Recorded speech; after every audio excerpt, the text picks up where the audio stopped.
Welcome sa Tagalog Horoscope, ang iyong gabay sa pang-araw-araw na buhay. Hatid namin ang pinakadetalyadong horoscope na magsisilbing gabay mo sa pera, trabaho, pag-ibig, kalusugan, at swerte. Naway magtagumpay sa buhay ang lahat ng ating tagapakinig at subscribers sa buong mundo. Maraming salamat sa pag-subscribe at tanggapin ang siksik, liglig, at umaapaw na biyayang hatid ng Tagalog Horoscope. Ito ang iyong pang-araw-araw na horoscope para sa Cancer para sa Pebrero 25, 2025. Ngayong araw, ang buwan ay nananatili sa mausisang tanda ng Aquarius, nagbibigay liwanag sa iyong mga koneksyon at sa mga ugnayang binubuo mo sa ibang tao. Ang enerhiya nito ay nagdadala ng intelektual na pananaw at pangangailangang kumonekta sa iba sa mas mataas na antas. Ang araw na ito ay isang paanyaya upang yakapin ang enerhiya ng pagkakaisa at pagbabahagi ng mga karanasan, isang pagkakataon upang pagnilayan kung paano mo mas mapapalalim ang iyong relasyon sa mga taong pinakamalapit sa iyo. Bilang isang Cancer, likas kang mapag-alaga at may matinding pangangailangan na bumuo ng matibay at tunay na relasyon. Ang iyong puso ay bukas sa pagbibigay ng pagmamahal at pag-aruga. Ngunit may mga sandali rin na gusto mong umatras sa iyong sariling mundo, itago ang iyong damdamin at protektahan ang iyong puso mula sa labis na pakikisalamuha. Sa kabila nito, ngayong araw ay hinihikayat kang buksan ang iyong sarili sa mga posibilidad ng mas malalim na koneksyon. Ito ay hindi lamang tungkol sa dami ng mga taong nakakasalamuha mo, kundi sa kalidad ng mga ugnayang iyong pinangangalagaan. Isipin kung paano nakakaapekto sa iyong emosyon ang pagkilala at pagpapahalaga mula sa iba. Ang pakiramdam ng pagiging pinahahalagahan ay hindi lamang nagpapataas ng iyong kumpiyansa, kundi nagbibigay rin ng positibong enerhiya sa iyong paligid.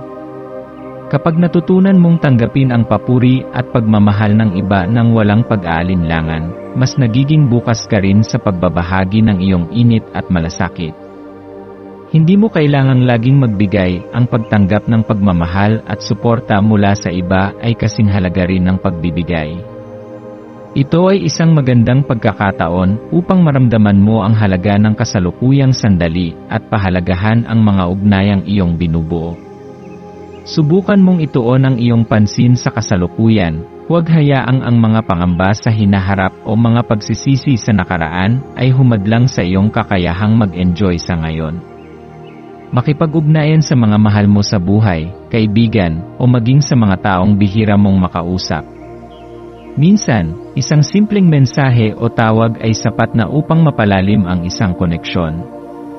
Sa paglalakbay mo sa araw na ito, hayaan mong gabayan ka ng tema ng pagkakaisa. Sa bawat desisyong iyong gagawin, tanungin ang sarili, paano ko maaaring gawing mas makahulugan ang aking relasyon sa iba?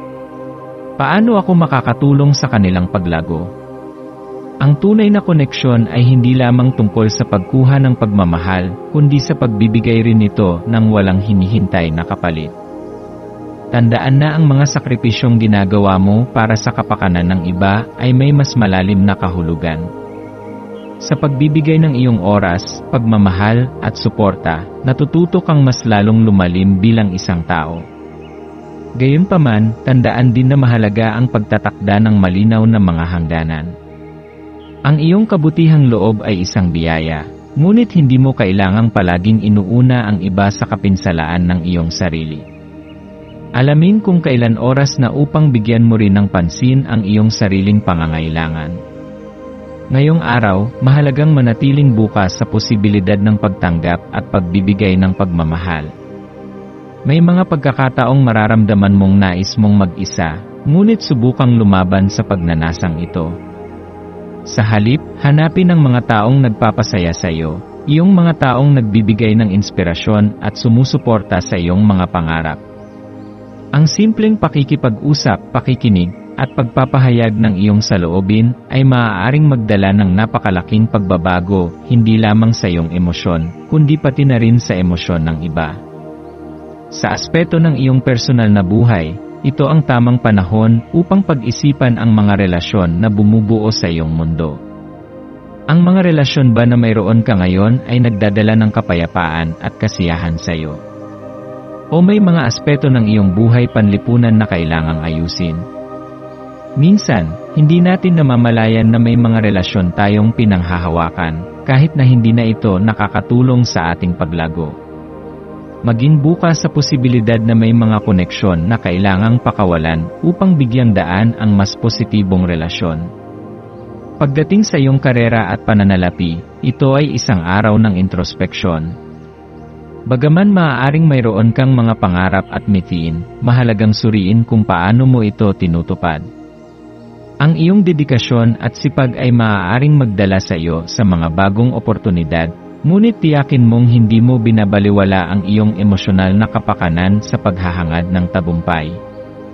Ang balanse sa pagitan ng trabaho at personal na buhay ay mahalaga upang mapanatili ang iyong kasiyahan at kasiguruhan.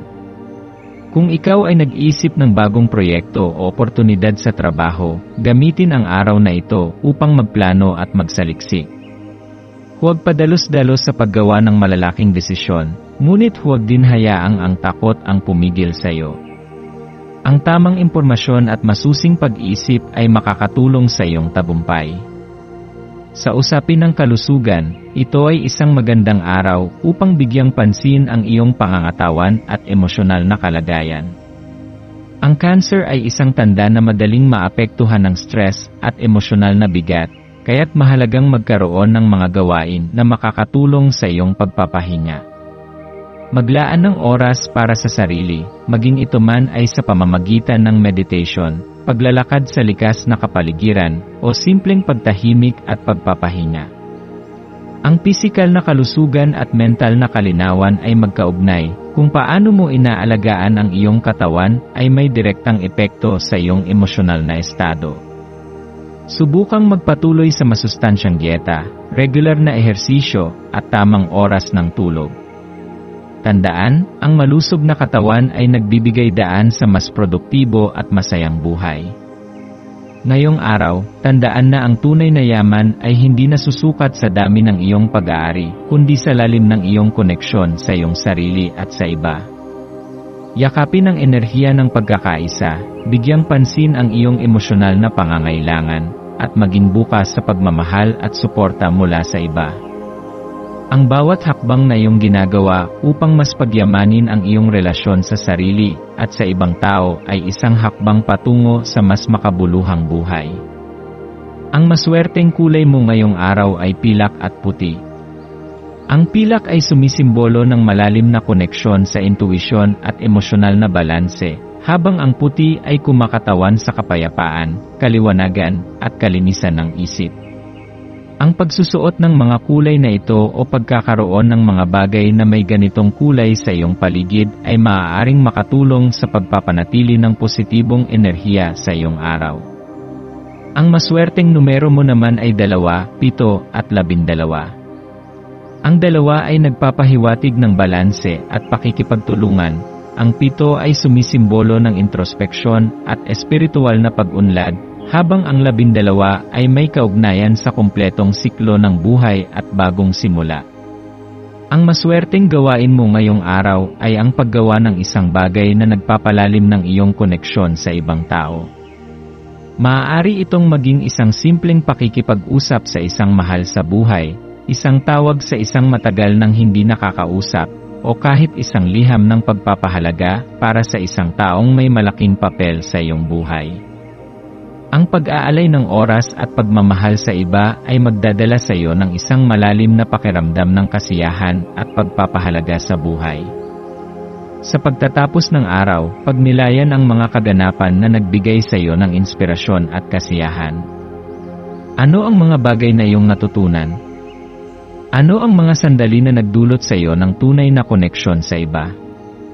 Tandaan na bawat araw ay isang pagkakataon upang mahalin, lumago, at matutong bumitaw sa mga bagay na hindi na nagsisilbi sa iyo.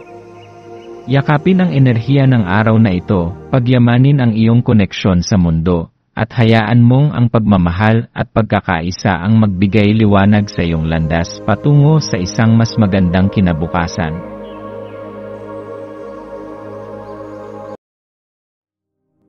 Tayo ay magkaroon ng kaunting sandali upang ipagdasal ang lahat ng mga dalangin ng ating mga subscribers, na sana'y matamo nila ang kanilang mga pinapangarap sa buhay, magandang trabaho, mabuting kalusugan, payapa at masayang pamumuhay, at siksik, liglig at umaapaw na biyaya at kayamanan.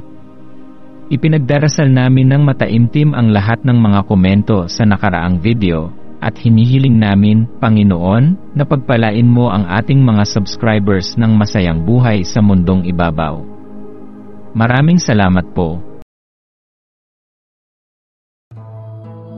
Maraming salamat sa panonood ng iyong horoscope ngayon araw. Naway gabayan ka ng mga bituin sa iyong landas.